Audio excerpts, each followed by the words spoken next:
Hi friends, మీకు ఈ video నచ్చితే లైక్ చేయండి, సబ్స్క్రైబ్ చేయండి. రాజు వాళ్ళ బామ్మ దగ్గరికి వచ్చి, ఏంటి నానమ్మ, అమ్మ కనిపించడం లేదు, ఎక్కడికి వెళ్ళింది అని చెప్పేసి అడుగుతూ ఉంటాడు.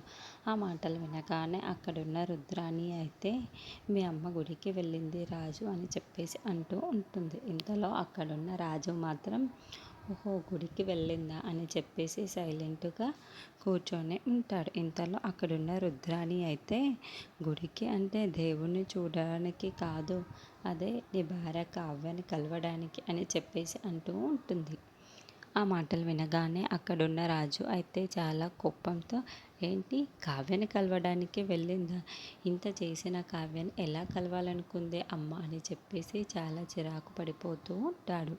ఇంతలో కావ్య దగ్గరికి అపర్ణదేవి వచ్చి, అనామిక చూసావా ఎలాంటి ఘోరం చేసిందో, అటువైపు నీ కాపురాన్ని దెబ్బతీసింది, ఇటువైపు కంపెనీని దెబ్బతీసింది అని చెప్పేసి అంటూ ఉంటుంది. ఆ మాటలు వినగానే అక్కడున్న కావ్య అయితే, నేనేమి చెయ్యలేదు అత్తయ్య, అతనేమో నా మీద కసురుకుంటున్నారు, నాకు తెలియకుండానే అలా జరిగింది అత్తయ్య అని చెప్పేసి అంటూ ఉంటుంది.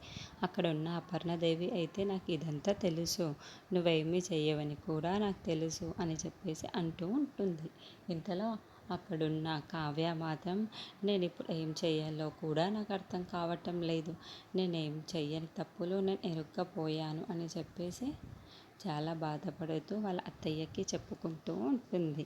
ఇంతలో అక్కడున్న వాళ్ళ అత్తయ్య అయితే, నువ్వేం చెయ్యాలో నేను చెప్తాను, నువ్వు అలానే చెయ్యు అని చెప్పేసి అంటూ ఉంటుంది. ఇంతలో అక్కడున్న కావ్య అయితే, ఏంటి అత్తయ్య మీరేం మాట్లాడుతున్నారు అని చెప్పేసి అడుగుతూ ఉంటుంది. అక్కడున్న అపర్ణాదేవి అయితే, నువ్వు బుద్ధిగా వచ్చి ఇంట్లో ఉండి వాడితో కాపురం చేసుకో అని చెప్పేసి గట్టిగా చెప్పుతూ ఉంటుంది. ఆ మాటలు వినగానే అక్కడున్న కావ్య అయితే ఒక్కసారిగా షాక్ అయిపోతూ ఉంటుంది. ఏంటి అత్తయ్య మీరేం మాట్లాడుతుంది అని చెప్తూ ఉంటుంది.